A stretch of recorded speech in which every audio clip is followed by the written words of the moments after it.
Greetings, my friends. This is Gilles Mancillon. I hope you're having a good day. For we're in the midst of a great change, a big transformation. I don't know if you feel it, but it's like we're really in. We don't need to wait for the solar flash or the 3 days of darkness. Deal with this will even create even more changes. But for now, we can already move into this new earth, this new dimension of energy, this liquid light of truth. It's about making forgetting the material, physical. That the matter is so physical and making it fluid, making it transform so it can transform with grace and ease. And it's very, very powerful right now. We just need time to adapt to the new energies. Personally, all the great information that comes down always comes down from above, or sometimes from within, but usually from above. And our chakras are all aligned. We have those 7 main chakras with 7 rays, primary rays: the red, the orange, the yellow, the emerald green, the blue, indigo, and violet. And then there is many other rays, such as turquoise, opalescent, pearlescent, aquamarine. There is also ruby rays, diamond light, magenta, all kinds of other rays that we'll learn to cultivate. All those rays are just they activate. You have to see them through the third eye, to see through the eye of your mind. And there is one of those rays that is dominant within yourself. The first primary ray remains the blue light of truth, of will, the pink light of love, and the yellow light of wisdom. Those are the 3 rays we need to always balance out. And there is always a ray that is dominant within our own ascension, and that we just ask and you will receive. You'll find out, and then you get comfortable working with this ray. This ray is really the light that comes down. Yet we learn to navigate through all the rays. Within each rays is actually a universe, a heaven, and within each race there is the blue heaven, there is the pink heaven, and so on. There is ascended masters that are guardian of this race. There is archangels that are guardians of this race. There is Elohim that are guardians of this race, and then there are ascended masters, Elohim and archangel and so on, that are navigating through the race in order to serve the purpose and function. So we'll learn to integrate the race. Sometimes we have to learn which race to use in which situation. Each race has different virtues, qualities, lessons for us to integrate. And so there was a big energy change yesterday. It's like now I feel a lot more like there's this big fluid energy. We learn, grow, and change. It's like there was so much tension for me. It's like the past few days because of this romantic relationship, and now it's gone. It's like for some reason there was an accident of some sort. This is no accident, and now it's like they released me from that. They discharged it. They say, well, it might be repaired and come together in the future, but it was too much pressure. It kind of in order to protect me, so it was released. So I do feel lost. I feel like there is when we shift reality, there is always a loss. So we have to mourn the lost, but to be prepared for something so much better, to move into the gratitude for what will be gained, and to be indifferent in relationship to what is lost. To know, because it will be replaced by something. There is other heart connections. The heart connections become stronger and stronger. You got to learn to move into this feeling state. With things that are a lot more aligned with you personally, and we need to be. What thing is, you need to be attuned to your guidance, and to comply with, to be a cooperative component, to know what is it you're really receiving, what is the highest energy you're receiving from your soul and spirits and your guides, and discuss a bit about the mental body. The observer of the day is the yin. Things are going to come from the outside. There's no need to rush. Things come naturally. The highest wisdom is the time of the nap, so that confirms it. And it's just about relaxing and just releasing the pressure as much as possible. Vacations are coming for me. I know it's going to be wonderful. What we need to understand is the law, to align with the law. Here it's called respect of the rules. It's like when we learn something, we have a rule. But we need to be flexible and to be able to bend the rules sometimes also, because if they're too rigid, then we don't get the point. So it's like, but the law is one, the law of one. It is the law of God. It is perfect. It is eternal. It is the reflecting mirror. What we need to do is the new life, to emerge from that cocoon. And the outcome will be a major house cleaning. It's going to be a lot of house cleaning. There's still a work to do, certain work to do in order to continue this cleansing that has been happening, that is going on. But the liquid light of truth is really something that's going to be descending more and more. It's going to be, it feels wonderful, and it will continue to feel wonderful. I wanted to thank you for liking, for sharing, for commenting, and for subscribing, and for your donations if you can. Very soon I will no longer be needing that. I'm going to pull a few cards from the Akash. For the Akash is also part of our sacred, we have these memory bags from all our past life, all kind of treasures and knowledge, and it's very, very vast in reality. The observer of the day is the healer. The healer is about finding wholeness. It's not about being perfect. It's finding wholeness, finding alignment. The highest wisdom is Asia. Here is the wisdom, the lucidity and serenity of the Buddha to achieve the state of samadhi, to be above the polarities of the world. What we need to understand is the Amerandian, this connection. A lot of the liberation of the world will come from America, but this is about living in a circle. It's about having a simple life. It's also the life maybe we had there. We all had life in many places in the past. Those cards are about the Akash. What we need to do is biblical. We have a role to fulfill within the great unfoldment of what is to come. So just be ready for fulfill your mission, your role.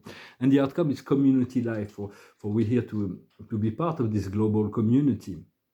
We all one global community, but for now we're going to create micro communities to set an example, higher frequency communities that will be forming around the world, and then it will affect the rest of society. But it's also understanding how it works in communities. Everybody has a function, and everybody is assisting everybody else. Everybody is part of a system that works together. It's just some sort. I just take whatever resonates with you.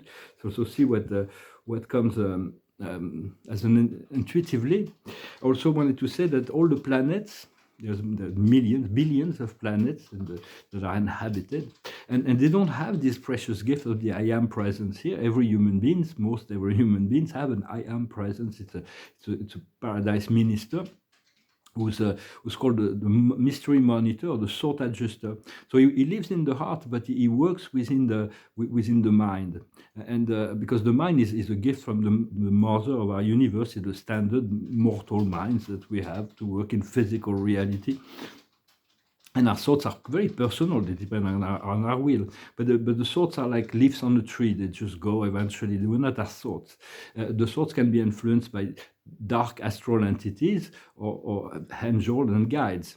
So it's like we have this like little devil and little angel on this side of our shoulder. So it's like so we need to be the master of our mind eventually, not to be deceived by if we have negative thoughts. Sometimes they may not come from you. They may be influenced by dark astral entity. And so the I am presence I see within my mind is always trying to elevate it, to open a door in the mind, in relationship to my own will and desires and perspective. It will not just force anything. If he wants to say something, he will descend. That I know, but he will use our own thoughts to seek and improve towards a higher form of consciousness. He will always try to elevate ourselves, but he will accept some beings will always refuse the interaction with the I am presence, and all the proposition, we're free to accept or reject any and all proposition from the I am presence.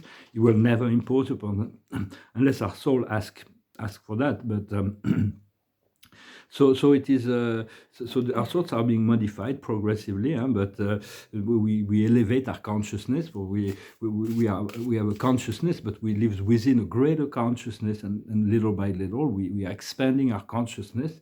And the more we open our consciousness, the more is revealed, the more we can receive. And so I hope this message was interesting for you. I also wanted to say that those who write the script of the matrix, within the matrix, all of that we see on the outside world, they're very clever. It's like they're like publicists. They're very, very good. They know how to manipulate consciousness. They know how to persuade. They know how to seduce. They use all sorts of tactics, and they've been using it for a long time. They know that people respond to emotional. They're much more emotional than logical in their reaction to things. So they've been using that. So do not fall prey to any of that. I had a friend who was a publicist when I had my gallery in LA a long time ago. He was telling me when you sell an advertisement on TV, you have to address 10-year-old children. If it doesn't sell enough, then you address a 5-year-old, and then everybody will buy it. So it's like they're really, really good at that. But we can use all that for the highest good overall, of course. I'm not even blaming or condemning them. I'm just saying don't fall prey to all the manipulations and lies that are trying to keep you in lower frequency.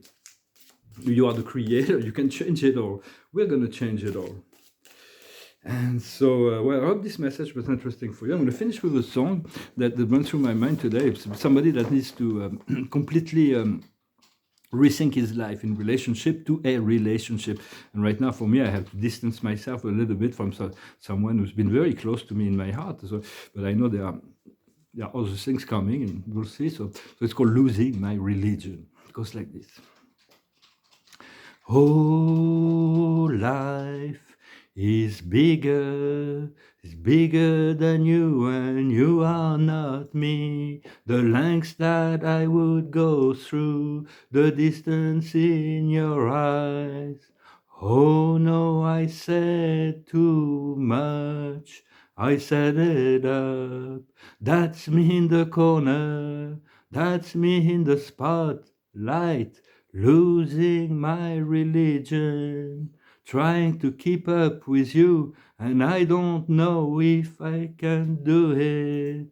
Oh no, I said too much, I haven't said enough.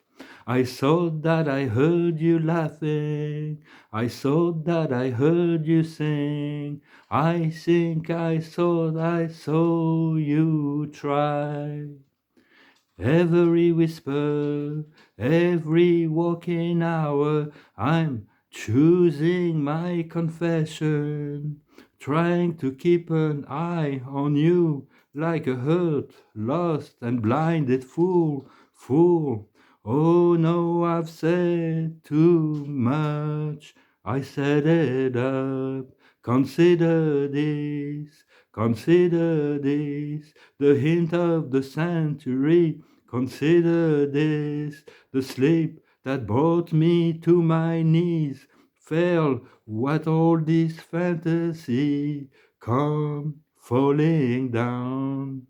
And now I've said too much, I haven't said enough. That's me in the corner, that's me in the spotlight, losing my religion, trying to keep up with you, and I don't know if I can do it. Oh no, I've said too much, I haven't said enough. I thought that I heard you laughing, I thought that I heard you sing. I think I thought I saw you try, but that was just a dream, just a dream, just a dream. Try, cry, fly, try, that was just a dream, dream. A wonderful song for R.E.M. It's a song that reminds me of 1991. I was living in Coconut Grove, and I was again madly in love with a woman, which was completely hopeless. But it opened me up to my first Akashic memory from Egypt. It was quite powerful. It was a very powerful opening. Sometimes for me, those deep intimate relationships, I had a lot of powerful relationship that worked, but I never had a problem with all those relationship that I had and didn't and ended, but no karma there. But it's all about the relationship that aligned, that could have been, that didn't happen, and those were very, very powerful catalysts for my spiritual growth and evolution. Come to realize, because everything goes in circle. So when situation comes back, different form, different people, but same energetics, you learn, you see how much you've grown in relationship to your attitude, in relationship to the same kind of energy. Well, I don't know if you're going through that or if you've ever gone through that, but relax about it, trust God. God finished by releasing, He released me showed me the light, showed me the wisdom in relationship to certain things. and I'm seeing some wonderful things before me. So I'm just very much in gratitude today. The observer of the day is friendship. New friends coming in, and to be friend to the world, to be friend to your friends, so mostly important, but to everybody. But there's people that are we need to be supportive to, and vice versa. The highest wisdom is the liberation. What we need to understand is wealth. What we need to do is love. And the outcome will be justice. Because we deserve we deserve what is coming. Everybody deserves what is coming, for better or for worse. So that's what's coming. Divine justice hasn't been manifested on the planet for a very long time. And now Spirit has told me it is coming. So just be grateful for it. I thank you very much. And feel free to leave me a comment, of course, to share your thoughts. And I'll talk to you later. Namaste.